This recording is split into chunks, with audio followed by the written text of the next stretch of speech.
बहुत बार हम लोगों से कुछ मांगते हैं और हमें उसका जवाब नहीं दिए लोगों ने, या हमें जो चाहे वो मिला नहीं, तो हम क्या करते हैं, हम गिव अप कर देते हैं कि चलो उसको हमें देना नहीं है। लेकिन यीशु सिखाया हमें कि जब तुम प्रार्थना करते हो तो लगे रहो, लगे रहो, लगे रहो, जब तक उसका तुम्हें उत्तर नहीं आता है तब तक प्रार्थना करने में लगे रहो।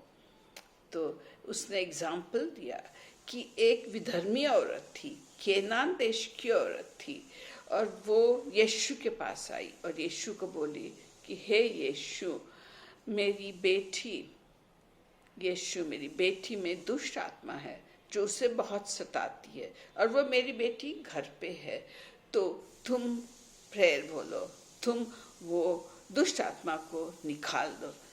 तो यीशु उसे जवाब नहीं दिया, उसने सिर्फ उसे कहा कि मुझे परमेश्वर ने सिर्फ जूइश लोग के लिए भेजा है, इज़राइल लोग के लिए भेजा है।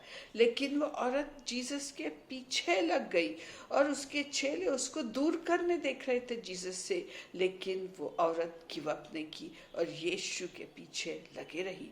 तो यीशु ने उसे बोला, देख बेटा, मैं बच्चों का ब्रेड लेके कुत्तों को कैसा डालूं।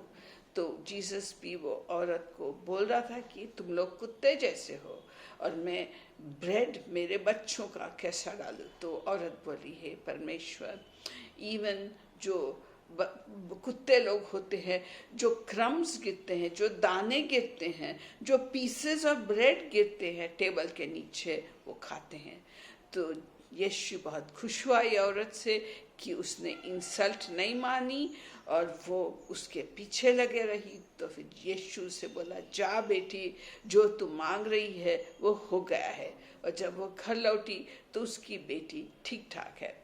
तो हम भी इससे सीखना कि हमें कुछ चाहे तो हम भी पीछे लगे रहना चाहिए परमेश्वर के, जब तक जवाब नहीं आया।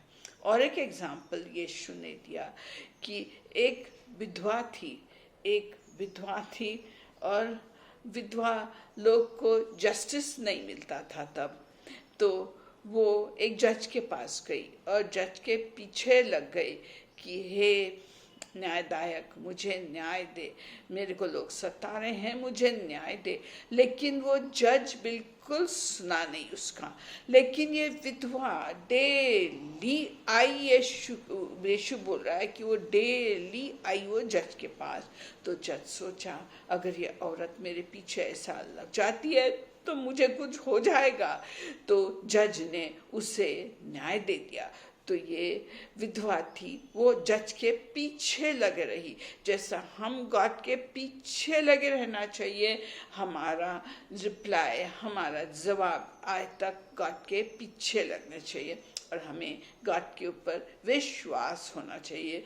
क्योंकि हिब्रूज का लेटर में, हिब्रू 11वां चैप्टर और 6वां वर्ष ऐसा कहता है कि हमारे मन में विश्वास करना चाहिए कि परमेश्वर सचमुच एग्जिस्ट होता है, परमेश्वर सचमुच है, और वो जो उसके पास आते हैं और उसके क्षणों में आते हैं उन्हें जरूर रिवॉर्ड करेगा।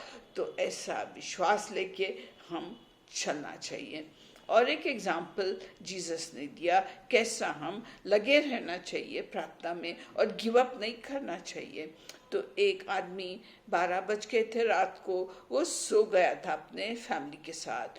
तो 12 बजे उसके दरवाजे पे उसका पड़ोसी आया और नॉक किया और बोला, देख मेरे घर में अनएक्सपेक्टेड गेस्ट्स आ गए हैं और उनको कुछ खाने देना है, तो थोड़ा सा मेरे को खाना दे दे, मेरे घर में खाने कुछ नहीं है।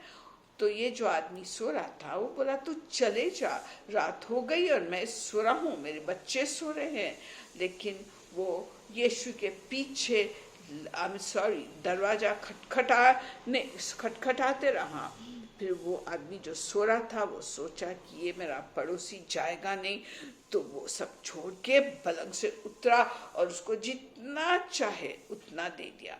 तो हमारा पिता परमेश्वर भी ऐसा, अगर हम पीछे लगे रहे, अपने घर में किसका सैल्वेशन नहीं हुआ, किसका तारण नहीं हुआ, और हम लगे रहे प्रार्थना में लगे रहे, तो परमेश्वर जो इतना पवित्र है, इतना प्यार करता है हमें, वो हमें जरूर जवाब देगा। तो विश्वास रख के हम प्रार्थना करना चाहिए। तो कभी कभी परमेश्वर टाइम लेता है हमारे को जवाब देने, कभी कभी जल्दी से जवाब देता है, कभी कभी टाइम लेता है। तो हम गिव अप नहीं करना चाहिए, क्योंकि गॉड को पता है बेस्ट टाइम रिप्लाई देने का कब है। परमेश्वर को सब कुछ पता है। तो जैसा हम लगे रहें प्रार्थना में, तो वैसा हमारा विश्वास और हमारा होप और हमारा स्ट्रेंथ ऑफ कैरेक्टर बढ़ेगा, और परमेश्वर के ऊपर हम अवलंबित रहेंगे।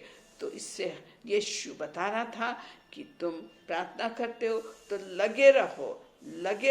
अगर तुम्हारा बच्चा कोई यीशु में नहीं है और पाप के रास्ते में चल रहा है और आपको दुख हो रहा है, तो आप प्रार्थना में लगे रहो जब तक जवाब नहीं आता है। तो ये यीशु ने सिखाया।